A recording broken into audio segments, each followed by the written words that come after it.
Hello everyone! Today I'm going to share our inch head haircut tutorial. First, set your clipper blade to 2.0 millimeters and move it in a straight up and down motion. Remember to use your comb to press down the top hair slightly. This prevents you from clipping too high.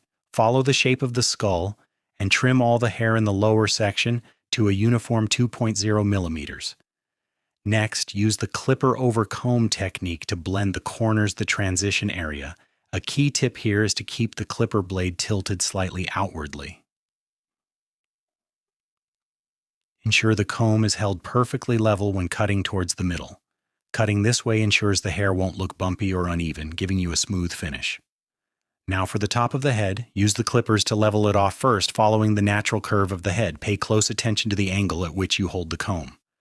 Once it is level, use thinning shears on the tips of the hair to add texture.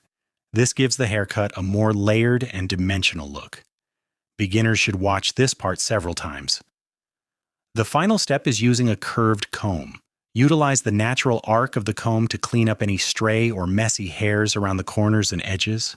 And that's it. Let's take a look. Take a